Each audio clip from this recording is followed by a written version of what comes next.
Jadi sebetulnya kalau gamelan itu kan akar katanya kan gamel. Gamel itu menabuh, ditabuh. Jadi gamelan itu alat perkusi yang ditabuh gitu. Memang mayoritas instrumen gamelan adalah ditabuh.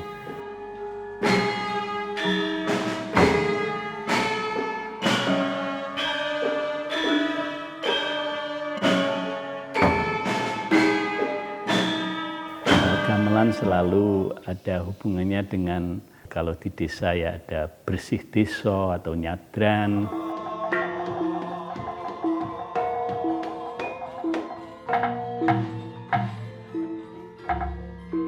Kalau di keraton-keraton juga ada pesta-pesta, perjamuan, menjamu tamu. Di keraton dulu memang punya gamelan yang khusus untuk mengiringi turnamen kuda, umpama saja. Sekarang sudah tidak ada. Gamelan ada yang masih dipertahankan sebagai untuk upacara. Jadi upacara seperti contoh tadi sekaten itu untuk kaitannya dengan upacara grebeg ya. Nanti ada lagi gamelan kodong orek, ada coro balen, ada munggang, ya. Itu gending-gending upacara. Ya. Artinya gamelannya memang khusus untuk upacara. Ya.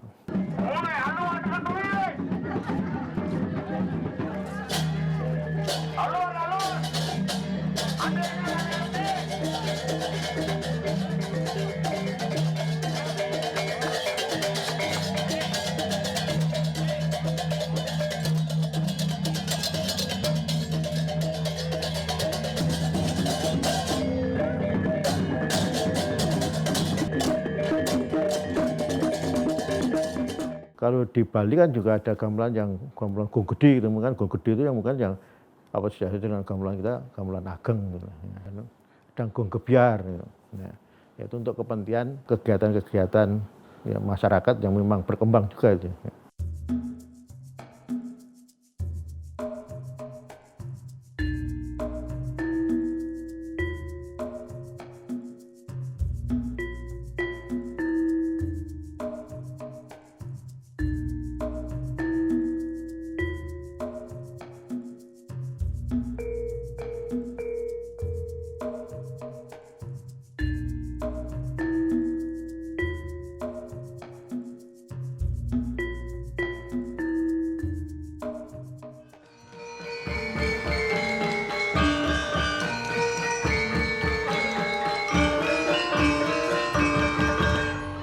Dari sejarah gamelan itu ada dua versi ya. Ada yang versi sumber lisan itu bahwa gamelan itu diciptakan Bathara Guru ya. Ketika turun ke dunia, gamelan yang disebut Lokonanta. Terdiri dari beberapa instrumen namanya gending. Namanya ada sauran, ada tetek, kemudian ada lagi Maguru gitu. Nama pada awalnya gitu. Tapi kalau dari data-data yang ada pada prasasti itu ya memang gamelan itu abad ke-8, 9 sudah bermunculan. Itu bisa dilihat dari prasasti-prasasti dan juga yang tergambar pada dinding-dinding candi itu. Dimungkinkan gamelan sudah ada karena memang di sana ada lukisan-lukisan yang menyangkut instrumen-instrumen, ada kendang, dan dalam prasasti disebut padai. Nah, itu merupakan embrio dari gamelan-gamelan yang sekarang ini ada. Zaman Hindu Jawa, gamelan itu sebetulnya adalah ansambel-ansambel kecil, tidak sebesar yang kami ketahui seperti ansambel gamelan sekarang. Perkembangan selanjutnya zaman Islam Jawa itu banyak perkembangan kesenian di pantai utara. Kemungkinan besar gamelan yang terdiri dari instrumen yang banyak sekali itu mulai perkembangannya adalah abad 15-16. Masa Hindu itu ya, masa Majapahit untuk upacara Aswamedha itu ya. Dan pada masa Demak udah berubah itu fungsinya. Nah, yang semula untuk upacara Hindu menjadi upacara kelahiran Nabi Muhammad itu ya, yang dirayakan mulai tanggal 5 sampai 12 Rabiul Awal ya, bulan Mulut ini. Sampai sekarang masih dilestarikan di beberapa keraton di Jawa ini.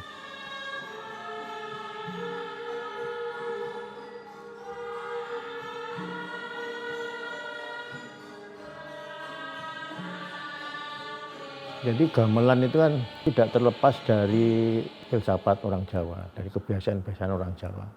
Pada gamelan itu juga simbol-simbolnya tidak dapat dilepaskan dari itu kebiasaan orang Jawa, termasuk penamaan penamaan instrumen itu kan juga masih erat sekali dengan ya. Rebab itu juga ada ira-iraan, ada kuping, ada watangan, ada kaki. Itu kan nama-nama organ tubuh manusia ya. Dan simbolik-simbolik juga kaitan dengan itu, pengetahuan yang terkait dengan kehidupan orang Jawa.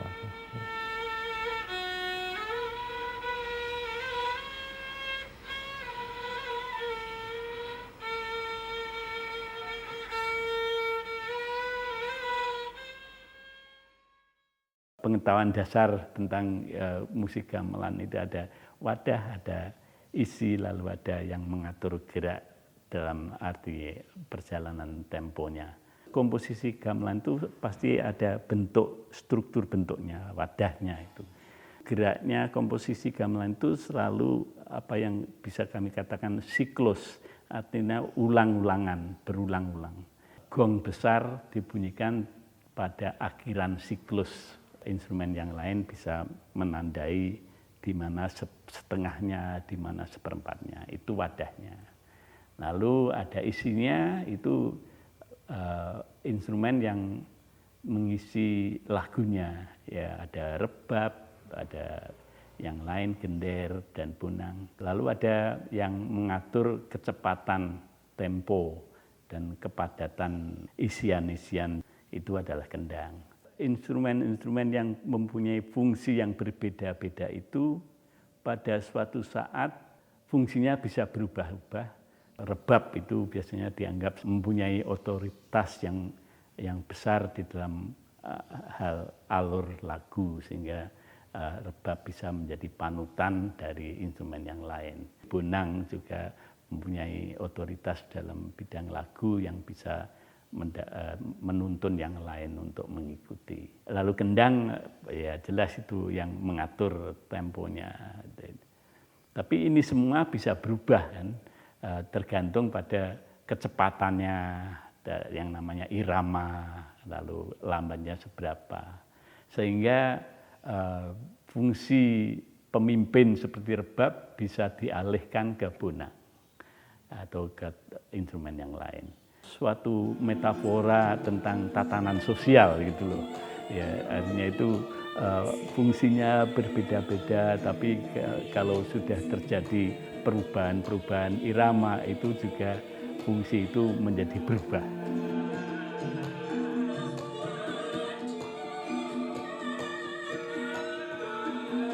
Dinamikanya kan interaksi antara instrumen yang satu dengan yang lain, interaksi antara satu grup instrumen dengan yang lain. Kalau saya sih kadang-kadang menjelaskannya itu karena sekarang itu zamannya itu zaman digital dan komputer. Permainan gamelan itu hampir sama seperti ada networking. Itu berarti bahwa kalau satu sistem dari satu instrumen atau satu kelompok instrumen berubah, itu harus ditanggapi oleh instrumen yang lain untuk menyesuaikan perubahan sistem itu.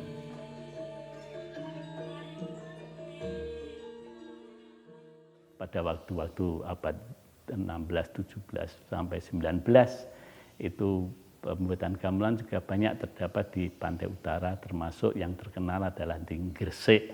Di Gresik dulu ada tempat pembuatan gamelan, walaupun akhirnya punah awal abad 19.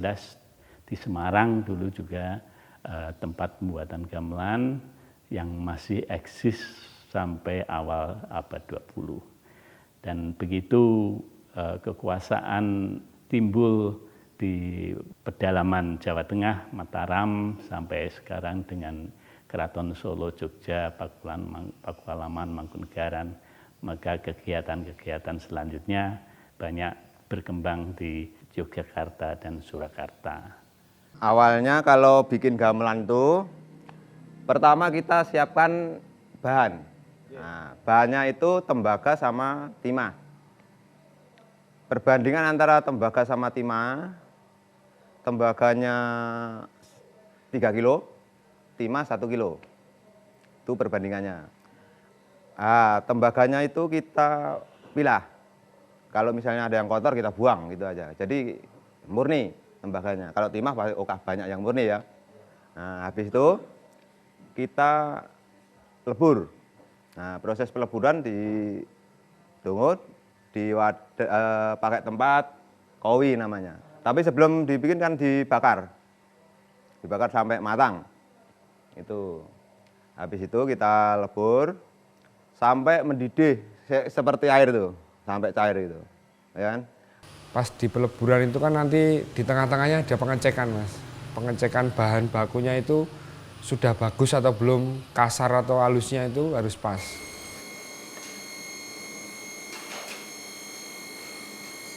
Nah itu ditempa dulu kecil gitu, ditempa. Nah itu kalau nggak pecah berarti bagus. Habis itu kita tuang di tempat penyingen namanya. Itu tempat cetakan penyingen namanya itu. Tempat cetakan, habis itu nanti kalau udah dingin, itu bentuknya seperti lempeng lingkaran tuh, lempengan.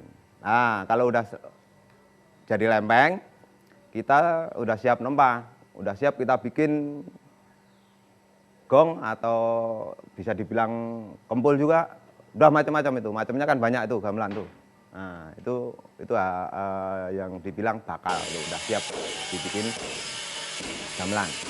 Nanti digeblok bagian pinggirnya dulu. Setelah geblok baru mulai palu tengah sampai melebar, setelah melebar baru ditekuk. Kaki-kakinya mulai dihaluskan, kalau sudah mulai menekuk kan mulai dihaluskan. Setelah dihaluskan dilebarkan lagi pakai palu besi.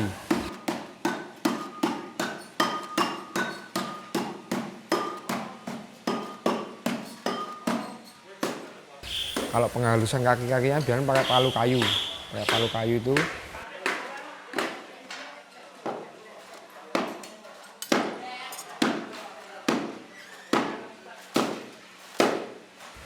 habis itu pakai palu besi dilebarkan lagi. Setelah dilebarkan lagi mulai pakai palu pencu, pembuatan pencunya itu.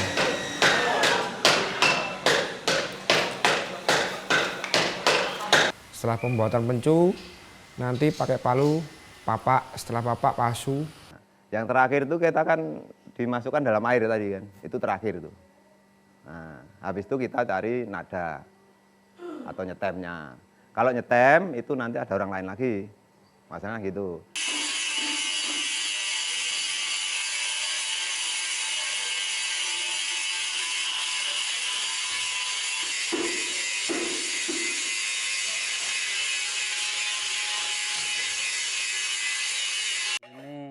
Namanya proses penggilapan atau pengikiran, sambil meratakan, sambil mencari, menyesuaikan nadanya. Ya kalau kayak kenong gini, nanti umpama ini kan yang nada yang nanti kita samakan. Nah ini, tapi ini kan masih tinggi. Nah, jadi masih kurang rendah ini. Nah nanti sambil meratakan, sambil menyesuaikan nadanya itu.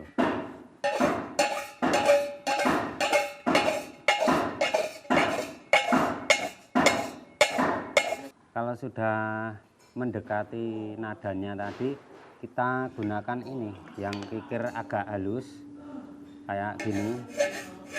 Nanti setelah ini kita gunakan yang lebih halus lagi ini, namanya kesik ini. Ini hanya untuk menghaluskan. Setelah ini baru kita nadanya sudah ketemu, kita amplas pakai amplas itu. Kalau sudah diamplas, nadanya sudah ketemu, sudah diamplas, baru tinggal braso, ya tinggal kita pakai.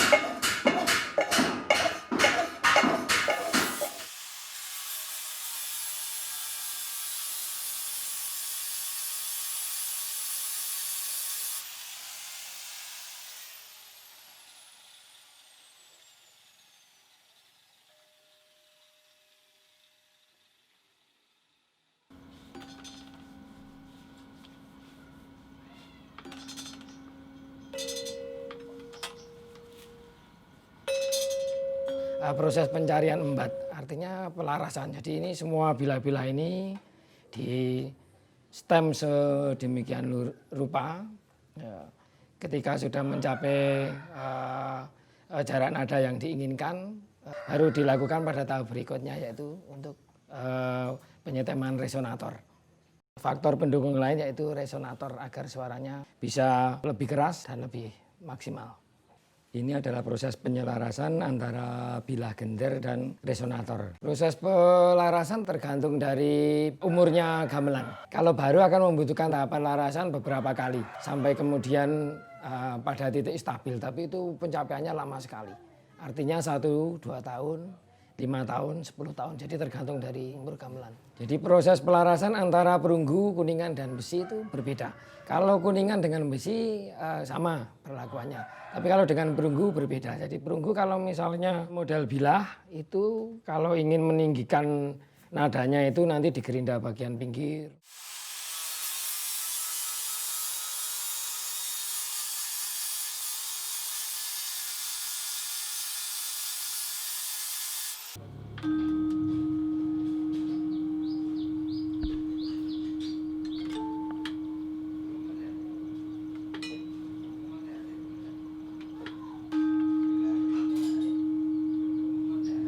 Untuk merendahkan nadanya jadi yang bagian tengah yang digerinda.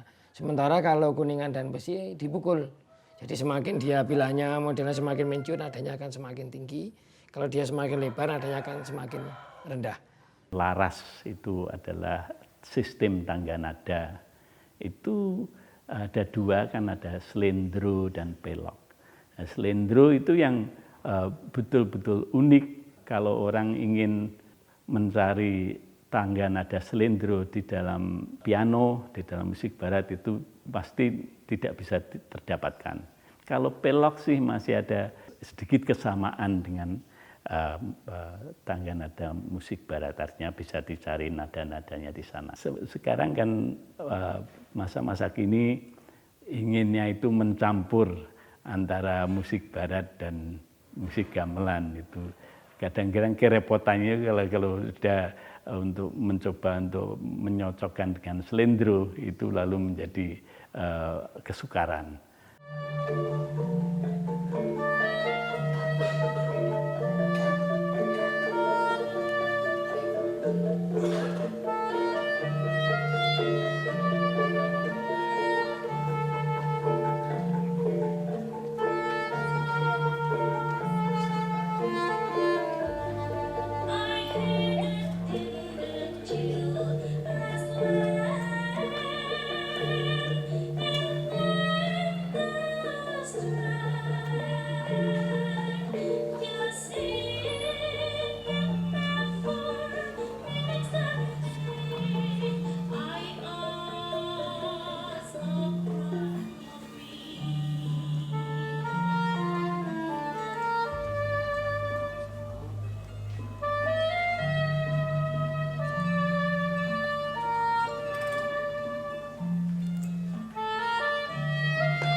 Saya pikir kegiatan gamelan masih relatif aktif karena ada berbagai macam komunitas yang menggerakkan kegiatan-kegiatan gamelan. Keraton adalah salah satunya komunitas gamelan. SMKI yang sekarang jadi SMK 8 atau apa itu, lalu ada ISI, RRI masih punya komunitas untuk kegiatan gamelan dan tari-tarian. Sirwedari komunitas sendiri dengan wayang wongnya, kalau di Semarang ada Cipto Kawedar, termasuk juga sanggar-sanggar untuk anak-anak muda dan lain sebagainya.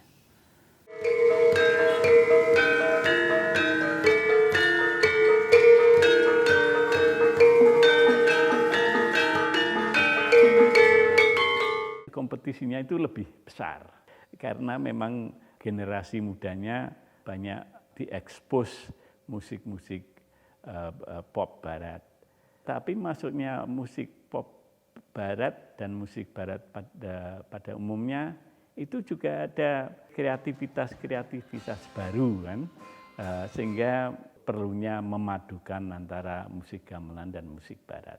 Ada beberapa yang membuat komposisi-komposisi baru yang menyesuaikan dengan kebutuhan remaja itu.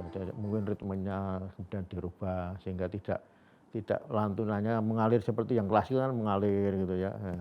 Yang mungkin itu bagi remaja bisa terwakili dengan komposisi baru itu. Tetapi yang mereka yang studi di lembaga-lembaga yang formal itu ya tetap bertahan pada klasik sebagai basic musikalnya yang harus dikuasai untuk mengembangkan musikal baru yang dapat itu mempengaruhi remaja-remaja pada tertarik dengan musikal gamelan.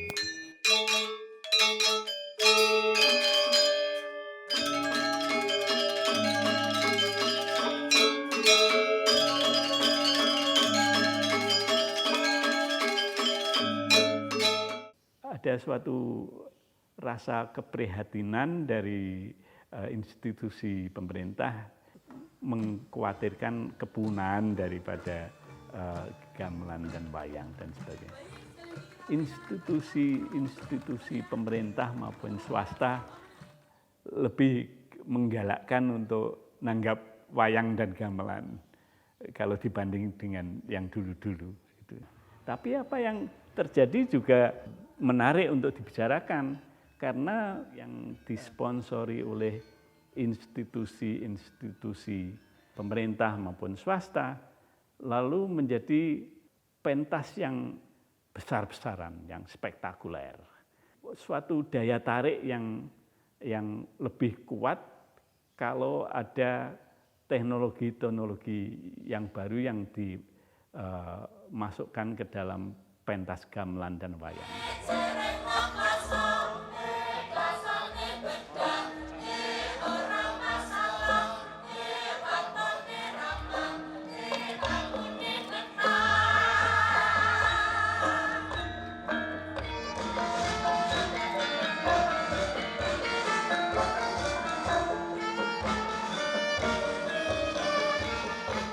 Percampuran kebudayaan itu satu sisi bisa menguntungkan dan bisa menyemarakkan event-event itu, tapi di sisi yang lain bisa juga menghilangkan nilai-nilai yang lama.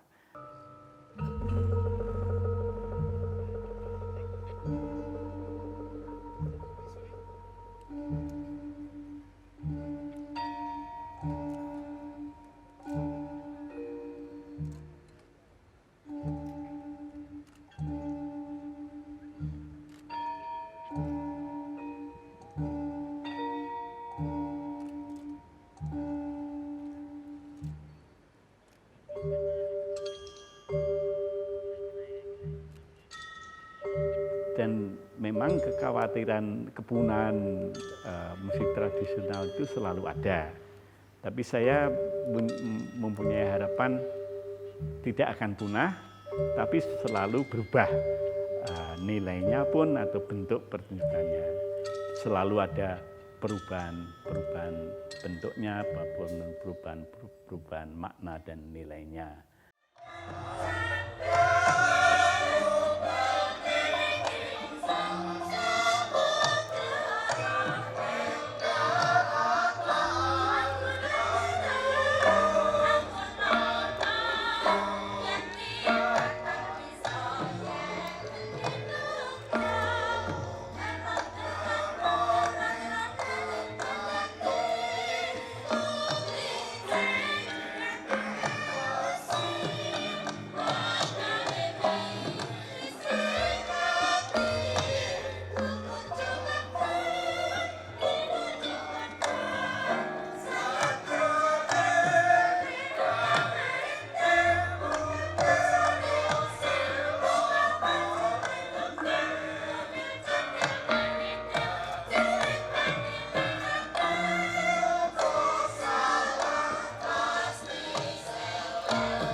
Thank you.